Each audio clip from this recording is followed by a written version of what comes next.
जी। यहाँ प्रथम कांवर चढ़ाने वाले राजा रामचंद्र हैं, प्रभुराम है। प्रभुराम हैं। देखिए इसीलिए हम अच्छा कांवर को बहुत लोग क्या करते हैं कि जैसे इस कांधे पे रखे हैं, हम आपको यहाँ पे एक कॉपी रखा हुआ है, ऐसे बताएंगे तो ज्यादा अच्छा रहेगा। जैसे इस कांधे पे महाराज जी रखे हैं तो ऐसे करके इधर लेके आ जाएंगे, तो ये सही है कि गलत है? गलत है। हम लोग जब कांवर लेके आते हैं या कोई भी भक्त लेकर आता है तो भोजन करने के बाद भी लोग स्नान करते हैं, अगर आंख झपक जाए तो भी स्नान करते हैं, इसका क्या कारण है? यहाँ पर देखते हैं कि बहुत जगह मंदिर पर त्रिशूल लगता है, यहाँ पर बैजनाथ जी के यहाँ पंचशूल लगा है, उसका क्या कारण है? पंचशूल। हर हर महादेव। आप सभी का एक बार फिर से स्वागत है हमारे चैनल पे, और हमारे साथ उपस्थित हैं राजदेव मिश्रा जी, राजदेव पंडा बाबा। राजदेव पंडा बाबा के बताने के पहले हम बता दें कि जो विश्वनाथ पंडा जी थे, जो बड़े प्रकांड विद्वान थे, देवघर के जो मुख्य पुजारी थे यहाँ के, उनके ये सुपुत्र हैं राजदेव पंडा जी, और इनसे हम जानेंगे कि जो कांवर लेकर हम बाबा अजगैबीनाथ के यहाँ से सुल्तानगंज से माँ गंगा, उत्तर वाहिनी गंगा से जब स्नान करके जल संकल्प करा करके हम जब चलते हैं कांवर यात्रा लेकर के, तो उस कांवर का क्या क्या नियम होता है, उस सारा जो डिटेल है हम बाबा के माध्यम से जानेंगे। कांवर को कैसे रखना चाहिए, कांवर को कैसे लेकर आना चाहिए, रास्ते में आप क्या क्या करते हैं, उसके बाद क्या क्या नियम अपनाना चाहिए, वो सारा जानकारी हम महाराज जी के माध्यम से लेंगे। महाराज जी फिर से एक बार स्वागत है आपका हमारे चैनल पे। कांवर का क्या नियम रहना चाहिए, कुछ अपने अनुसार आप बताइए। देखिए, कांवर शुद्धता का प्रतीक है जी। कांवर एक साधन है जल लाने का। अच्छा। आप हाथ में ला सकते नहीं है जी। माथे पर ला सकते नहीं है जी। तो उसका बैंगी बनाया जाता है। वो जल लाने का एक साधन मात्र है जी। जो आपको हमको सुविधा होती है लाने में। जी। अब उसके पवित्रता को पवित्रता प्रदान करना हम लोग का काम है। जी। और शिव और शुद्धता जी। और पवित्रता, ये तीनों जो है, ये इस बात को अगर आप ध्यान में नहीं रखेंगे तो पूजा आपका निष्फल हो जाएगा। जी। इसलिए कांवर को लाने में ज्यादा से ज्यादा, अधिक से अधिक ध्यान रखना चाहिए कि शुद्धता रूप में, पवित्रता रूप में आप उसको वहां से लेकर आवे। जी। अच्छा कांवर को बहुत लोग क्या करते हैं कि जैसे इस कांधे पे रखे हैं, हम आपको यहाँ पे एक कॉपी रखा हुआ है, ऐसे बताएंगे तो ज्यादा अच्छा रहेगा। जैसे इस कांधे पे महाराज जी रखे हैं तो ऐसे करके इधर लेके आ जाएंगे, तो ये सही है कि गलत है? गलत है। अच्छा। माथा, जैसे कि आप उसमें जल लाए हैं शिव जी के माथे पर चढ़ाने के लिए जी। और उसको आप खुद अपने माथे पर लगा लेंगे जी। तो माथा में लगा लिए तो फिर वो चढ़ गया, वो आप ही पर चढ़ गया। जी, जल अशुद्ध हो गया। कांवर को जब भी लाएंगे तो आप ऐसे घुमाएंगे, ऐसे।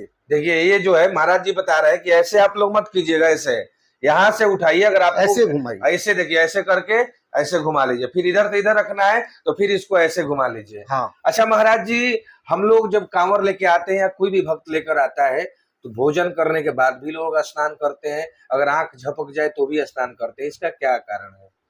देखिए, भोजन अगर फलार किए हैं जी, अगर फल का सेवन किए हैं जी, तो फल सेवन करके आप अगर नहाना नहीं चाहते हैं तो पैर हाथ धो के कुल्ला करके, जी, और शुद्धि रहता है, कांवर के साथ एक शुद्धि रहता है, जी, शुद्धि छीट के आप फलार अगर किए तब, जी, और अगर नमक का सेवन करते आ रहे हैं तब आपको स्नान करना ही पड़ेगा। अच्छा, नमक के सेवन करने के बाद क्यों?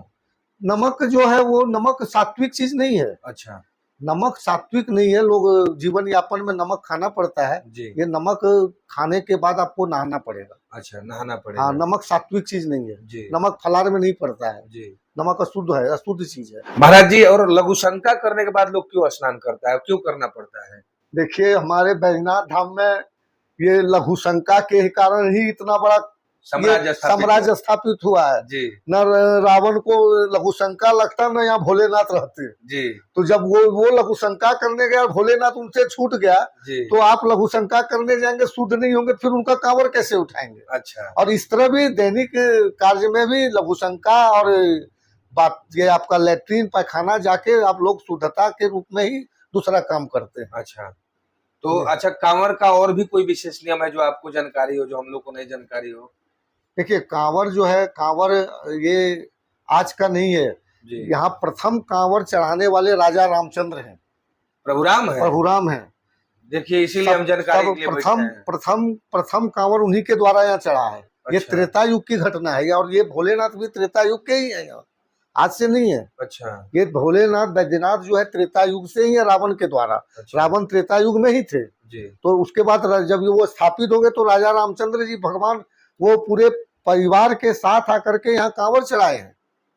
अच्छा, तब से ये कांवड़ तब का से ये सिलसिला- परंपरा चली आ रही है, ये आज की परंपरा नहीं है। जी और उसी समय से अब कांवड़ लाने का अलग अलग लोग बनाए हैं, ऐसे आएंगे कुछ। आजकल तो फैशन में डाक बम भी चला है, जी। जो कोई कहीं पर वैदिक रूप में चाहे शास्त्र में कहीं है नहीं। अच्छा, वो कहीं नहीं डाक है। बम जो है, डाक बम ये हाल का बना हुआ है। जी। हम लोग देखे हैं 30-40 साल पहले का घटना है। अच्छा हमारे यहाँ से लगभग 10 किलोमीटर पर है एक मोहनपुर कैंप, जी वो छावनी है पुलिस लोगों का। जी तो वो लोग आपस में बात किए जवान लोग जी। कि भाई ये लोग 3 दिन 4 दिन 5 दिन में आता है, क्यों ना हम लोग दौड़ के चले जाए। अच्छा तो वो लोग वहां से पीठ पर जल बांध के और दौड़ने लगा। अच्छा जब दौड़ते दौड़ते लोग पूछने लगे कि काय भाई आप लोग क्यों दौड़ रहे हैं, क्यों दौड़ रहे हैं? तो हम लोग डाक बम में है, डाक बम है, डाक बम है। तो डाक तार का भोलेनाथ के यहाँ कोई जगह नहीं है, इनके यहाँ श्रद्धा से आप आइए, वाह चाहे आप 10 दिन में ही क्यों नहीं आइए। वाह। तो वही देखा देखी डाक बम का प्रचलन है। ये हमारे यहाँ बैजनाथ धाम में डाक बम का कोई लिखित या कहीं पुराना परंपरा नहीं है। अच्छा, एक आखिरी सवाल रहेगा महाराज जी आपसे, आपके अनुसार कि जो कांवड़ यात्रा है वो कांवड़ वाला ज्यादा अच्छा है या पिट्ठू वाला ज्यादा अच्छा है?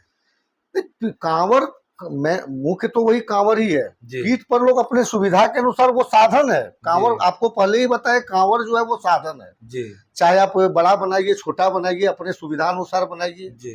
पीठ पर लाइए, चाहे मतलब ला सकते हैं, कोई लाइए दिक्कत आप। वाला बात नहीं है। हाँ, उसमें है कि शुद्धता चाहिए। शुद्धता आप चाहिए। उतने 105 किलोमीटर से आ रहे हैं, उसको शुद्ध रूप से नहीं लाएंगे तो उनको ग्रहण नहीं होगा। अच्छा महाराज जी, आप लोग देवघर में रहते हैं, हम एक सवाल रहेगा कि हम लोग जब 120 किलोमीटर पैदल आते हैं, उसके बाद अगर सोमवारी में जल चढ़ाना हो बैजनाथ जी के यहाँ, तो देवघर में 50 किलोमीटर चला दिया जाता है। ये कितना उचित है बताइए? 50 किलोमीटर नहीं चलता है, वो घुमा के नहीं लाएगा तो प्रशासन फेल हो जाएगा। अच्छा अभी सावन में रोज 2 लाख लोग कम से कम पूजा करते हैं। अच्छा अब तो पहले तो लोग भीतर में जाके पूजा करते थे, शिवलिंग स्पर्श करते थे, जी लेकिन अब चौंगा लग जाता है सावन में। जी।